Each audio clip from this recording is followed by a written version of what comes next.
Hi, everybody. Welcome to The Prescription, the Tax Policy Center's biweekly webcast on fiscal policy. This is one of a series of conversations with state, local, and federal government officials, as well as leading economists and other experts. I'm your host, Howard Gleckman, a senior fellow at TPC and editor of our blog, TaxBox. My guest today is Rohit Kumar. He leads the Washington tax practice of the accounting and consulting firm PwC, and formerly served as domestic policy director and deputy chief of staff to Senate Republican leader Mitch McConnell. He has his JD from the University of Virginia.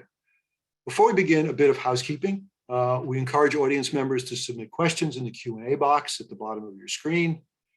The event is being recorded and will be posted online at TPC's website in the near future. We're using captioning, which you can adjust or turn off with the live transcript button at the bottom of your Zoom screen. If you'd like to join the conversation on social media, please use the hashtag #LiveAtUrban. And if you'd like to suggest a future guest for The Prescription, just email us at info@taxpolicycenter.org. Rohit Kumar, welcome to The Prescription. It's good to see you. Great, thanks for having me. So we're doing this at an auspicious time. We're doing this at about noontime on September 30th, for those who are not watching live. Congress seems to be in the midst of this game of four-dimensional chess. There is on the table a continuing resolution to keep the government operating after today, a debt limit increase to allow the government to borrow money after X day, which looks like it's going to be around October 18th, a bipartisan infrastructure bill, and a very large social spending and tax bill. So let's try to figure out how this drama is going to play out. Let me start with your old boss, Leader McConnell. So he acknowledges the need to retain the federal government's ability to borrow money. He supported debt limit increases or suspensions during the Trump administration. Debt limit increases merely allow borrowing for spending already approved on a bipartisan basis by Congress. So why are Republicans opposing it now? So I think what's going on is there's sort of a couple features at play here with respect to the debt limit.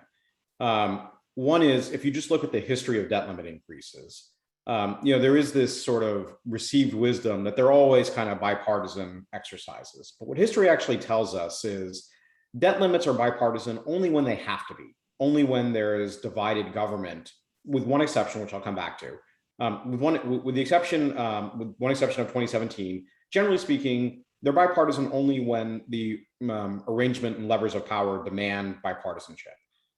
When you have one party that has control of the House, Senate, and White House, they're actually typically carried by the majority party, right? There hadn't been a lot of examples of that. The public doesn't typically hand the reins of power over to one party alone, but it does episodically. It's happened now, and it's happened before. And in those situations, it's often a partisan exercise. And so that's the arrangement, and that's what the history would tell you. Now, in 2017, Republicans had the House, the Senate, and the White House, and there were bipartisan votes to extend the debt limit. But in that situation, which I think is unlike what is happening now, in that situation, it was a negotiated settlement between Democrats and Republicans. And indeed, the settlement of the issue at the time was to repeal the 2011 Budget Control Act spending caps to allow more discretionary spending than would have been otherwise allowed under the statute, in exchange for increasing the statutory debt limit. The 2011 BCA caps, of course, themselves a product of a prior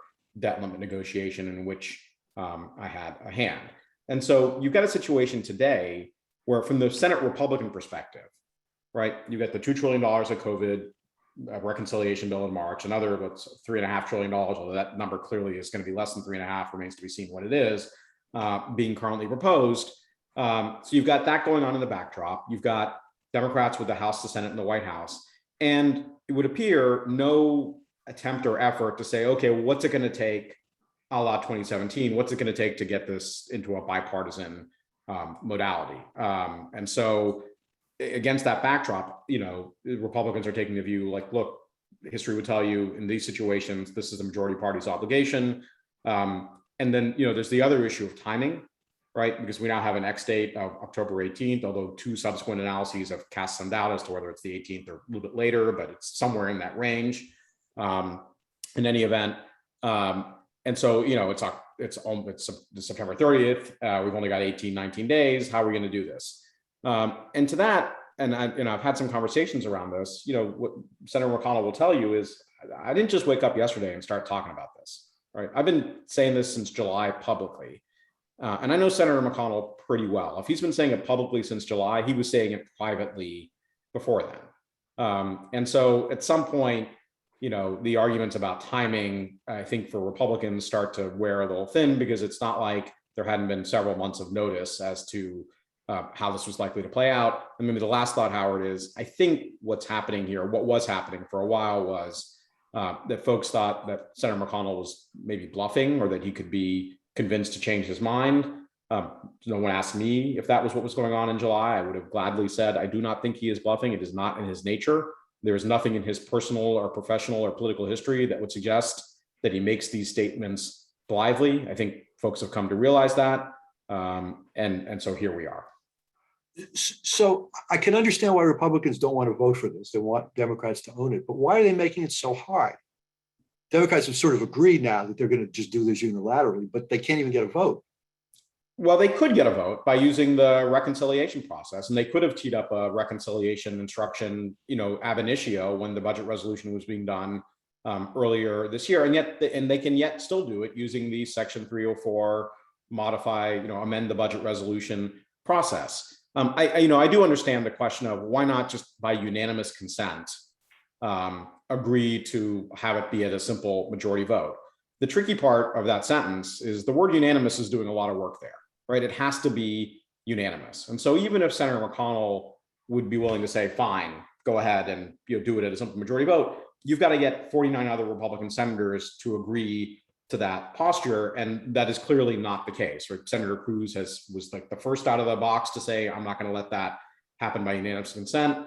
And if it weren't him, it would be others. I think there is this perception, and this is broader than just debt limit, that somehow Senator McConnell, Leader McConnell, has like the full proxy of 49 other senators, and that he gets to decide for the caucus what happens or doesn't happen. But that was certainly not my experience, and I don't think it is true today. I mean, a lot of his strength comes as a leader comes from knowing where his caucus is and reflecting their views in his public statements and taking the time to figure out where they are. And on this one, even if he wanted it, he couldn't deliver it because you've got 49 other senators with equal dignity to object to a unanimous consent agreement. And so that's what we are. So as you noted, we've seen this movie before.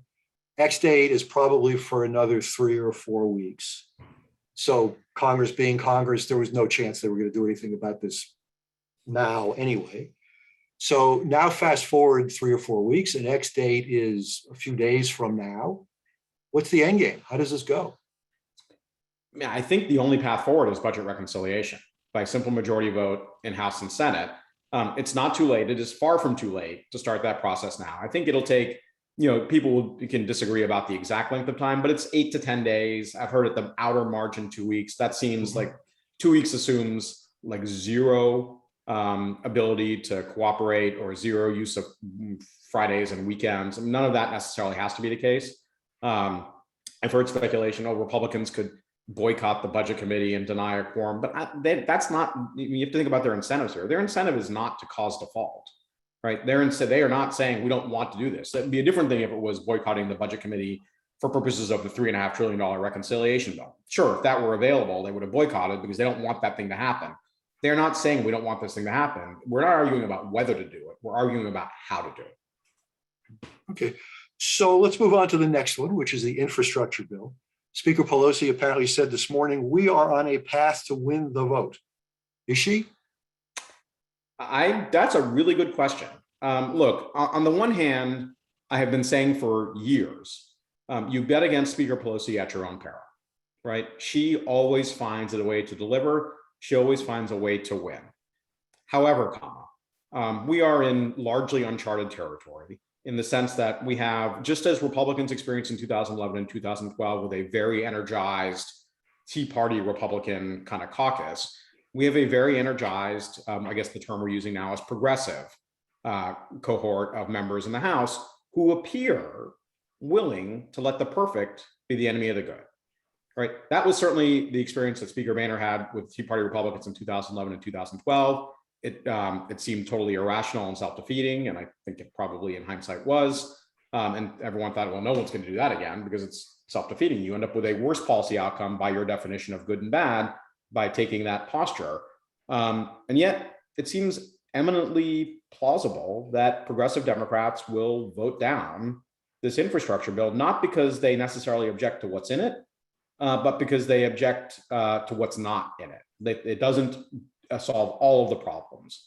And therefore, because it is not perfect, but merely good, it deserves to be voted down. And that, we'll see how that plays out. But that seems. Is that really the problem, or is the problem a lack of trust? This feeling that if we vote for the infrastructure bill, we've lost the only lever we have. And we just don't trust these guys to play the second part of the game and give us what even half of what we want on the social spending. Yeah, so I know that is the public stance, which is this is leverage to get more out of what we want in the second bill. And if we lose this leverage, then we lose the ability to do that. To me, though, and again, based on several years of experience in interacting with members, I don't think there's actually leverage to be had here. Like, I don't think that if the infrastructure bill gets voted down today or the vote gets pulled, that causes moderate Democrats in swing districts who are in some electoral peril in November of 2022 or perceive themselves to be in electoral peril in 2022, whether they are or not is irrelevant. It's that they perceive it that's relevant. That causes them to vote for policies that they would otherwise not vote for. I actually think they have it, to my mind anyway, this is obviously a judgment call, they have it exactly backwards. I think there is heightened risk that if the vote goes down or is pulled, that you actually do end up with what progressives fear, which is getting nothing out of the second bill, because it incrementally increases the risk that there's so much discord within the caucus that you could never find overlap in the Venn diagram between progressives and moderates. Whereas if the bill were to pass today with the votes of progressives, it would maybe repair some of the damage, engender a little bit of goodwill, and allow the party perhaps to work together a little bit more cohesively than they have been to date. So, but look, at the end of the day, and this I believe to my core, the moderates always win. Moderate Republicans, moderate Democrats always win. They are the limiting function of policymaking because they are the ones that determine who's in the majority. Like, the majority is not won or lost in San Francisco or Brooklyn, New York. The majority is won or lost in these purple districts that sometimes vote for Republicans, sometimes vote for Democrats. If you want to be speaker, you want to be committee chairman, you got to be, those people got to get reelected. And that, I think, people are sort of fundamentally misunderstanding the leverage dynamic here. The moderates have all the leverage. It's just the way of the world. The very conservative, very liberals, they don't like it.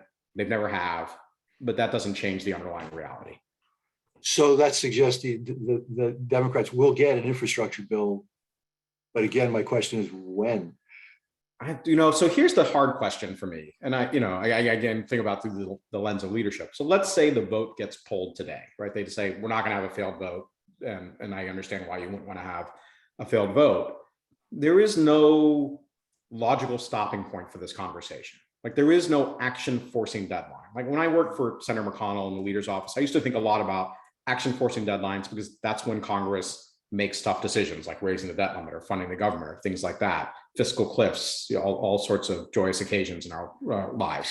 There is no natural action forcing deadline. You could say it's the October recess. You could say it's the climate summit that's happening later this year. You could say it's Thanksgiving, Christmas, New Year's. I mean, you can say all these things, but there's no, like, if we don't do it by this day, then something bad happens the next day kind of element to this exercise. So it's not clear to me how you stick the landing on this conversation other than just to decide one day we're going to do it and force it through. Yeah, and that's what Pelosi, I guess, tried to do with today, by working out that so-called deal for today that was supposed to be the forcing, or actually for last Monday, that was supposed to be the forcing mechanism. Yeah, and the problem is once you blow a deadline, it gets really easy to blow it again. Yeah, for sure. Once you've run through the wall once, doing it, that's the hardest one. Like, pulling the vote today, that will be the hardest version of delay. Any subsequent delay just gets a little bit easier. So you said at the beginning of this conversation that one of the reasons why Republicans were pushing so hard against the debt limit was because Democrats were going it alone on all this other stuff. And I'm curious, I mean, clearly Republicans united in their opposition to a $3.5 trillion bill. The bill's going to shrink. Is there some size social spending bill the Republicans would ever conceivably support, or are they just not going to give President Biden a W on this no matter what? No, I don't think it's about not giving President Biden a W. Otherwise, they wouldn't have voted for the infrastructure bill. Like if that bill gets passed today in the House against all current apparent odds, that would be a big win for the president. And it would be a big win for the president at a time when his political standing has eroded considerably relative to where it was in March, right? I mean, I think the administration needs a domestic political win pretty badly right now, as badly as they've needed it at any point to date in the presidency. And that's because of COVID and Afghanistan and inflation and immigration. There's all sorts of other things happening outside of fiscal policy. So I don't think it is about that at all. I think it is, they don't support the $3.5 trillion of spending. They certainly don't support the $2.2 trillion of tax increases. Is there a hypothetical version of this bill stripped of the tax increases that has more consensus, policy choices on the spending side of the ledger that, might engender the support of 10 Senate Republicans? I mean, I could never say never to that, but that is so far afield from the current reality that it's sort of hard to even have that conversation in a hypothetical kind of way. And to be clear, you're not talking about getting 10 Senate Republicans. You're probably talking about a bill that has to get, 20 to 25 Senate Republicans, because you will lose your progressive members in that transaction. So it's not start with 50 and add 10. It's start with 50, make some concessions to Republicans, lose a few on the left, so it's like 2 steps forward, 1 step back in terms of the vote count. And I don't know, I just don't know, because it's so wildly afield from where we are today, whether there is a set of policy choices that gets you 60 votes because you're subtracting Democrats as you're adding Republicans and making those concessions. I'm sure there is something, but it might be quite small, less than $1 trillion, and maybe largely in the tax base. Some of the tax policy choices made in the March bill that expire, you could imagine some consensus around some of those policies, but I think the majority of what's being proposed probably doesn't have 60 votes in the Senate. So this is going to be Democrats only. They're going to have to get all those Democrats in the Senate. So Senator Manchin is circulating this memo that he apparently sent around in the summer that said 1.5 trillion. Senator Sanders says, I'm not going to take a dime less than 3.5 trillion. Being a simple guy, I do the math and say that means we're going to end up with a number somewhere between 2 and 2.5. Is that overly simplistic, or is that probably right? It might be, because that assumes that, do I think Senator Sanders would take $2.5 trillion over nothing? Probably. That would be the rational thing to do from his perspective. Do I think Senator Manchin is really willing to go to $2.5 trillion? Not so sure about that. Just before we started this broadcast, I got a glimpse at that document that's circulating now wildly in the ether. And it appears to have been released by Senator Manchin's office, because it appears that there are 2 signatures on that document, Senator Schumer and Senator Manchin. It's not clear why Senator Schumer would want this document floating around. It appears what they are doing is saying, look, we have an agreement. They're portraying this, whether it is or isn't, I have no idea, portraying it as almost like a contractual arrangement that the bill will be no bigger than $1.5 trillion. And having put this out in the public as fulsomely as has been done, it's a little bit hard for me to imagine a world where that number gets, almost 2x'd relative to where it is. One of the things we would always worry about in the leader's office is having members kind of go out publicly and draw a line in the sand and paint themselves into a corner and give themselves no wiggle room to negotiate, right? We hated that because it reduced they did it intentionally, but it reduced our flexibility in a subsequent negotiation. What Senator Manchin appears, again, I don't know for sure that he released it, but it certainly seems that way. It would seem like he is, by deliberation, rather publicly painting himself into a corner that allows something no larger than $1.5 trillion. Like, this is not consistent with the behavior of a senator who is looking to cut a deal at between 1.5 and 3. So you talked about commitments, and let me ask you about a different kind of a commitment. So years ago, Republicans vowed never to support tax increases on anybody. Then President Obama said he wouldn't raise taxes on households making less than $250,000. Now Biden says he won't raise taxes on households making less than $400,000, which is about 97% of households. What do you make of these pledges? Look, these pledges, I mean, they're obviously driven by politics, and I get it, right? You take 97% of the population off the table as candidates for a tax increase. Now, we can have a separate argument or conversation about whether these proposals from the Ways and Means Committee actually abide by that commitment or not. And there's lots of reason to suggest that they don't. And I'm not just talking about the excise taxes on tobacco, but others as well. So it's politically driven, but what it means is ultimately, there's only so much blood you can get out of the income tax stone, especially if you're only willing to turn the lever, turn the dial, pull the lever on 3% of the population. It creates a really unstable revenue base. And so, I don't know if we've gotten all the blood we can get out of the income tax stone, but it feels like we're getting pretty close. And I think at some point, what this is going to, assuming that these commitments are held, and they can always be broken. Assuming these commitments are held, we're going to have to start looking for alternative revenue streams at some point, right? It's just a matter of time before the interest rate environment normalizes, the debt service costs start to get unpalatable, and we have to do something to right-size the state of fiscal ship and get the revenue and spending line closer together. They don't have to match necessarily, but they can't be so persistently separated and so dramatically separated over an extended period of time without it ultimately posing a problem. Of course, the challenge in that is that word ultimately is also doing a lot of work in that sentence. No one knows exactly when that's going to be. But the problem with a crisis is you don't know you're in it until you're in it. And then it's really complicated to get out of it. So if the income tax has sort of exhausted its usefulness in terms of a revenue raising, and I've written the same thing, where do we go? We've had Democrats over the last couple of weeks toying with the idea of a carbon tax. Now, carbon tax isn't going to happen this week, but is that what we end up with at some point? Do we kill two birds with one stone and do a carbon tax? I don't know if it's a carbon tax or a value-added tax, although I might argue that in a carbon-based economy, a carbon tax is a VAT just by a different name, or some other, regime. But those are that certainly appears to be where the conversation is being had right now. Whether it's Senator Cardin's sort of modified value-added tax, whether it is some version of a border-adjusted carbon tax, that seems to be where the brunt of the sort of tax policy thinking is happening at the moment. I couldn't promise you that there's not some other idea out floating around, and there's some enterprising graduate student who's going to write a blockbuster paper that's going to lift the veil from our eyes and we're going to see a different way.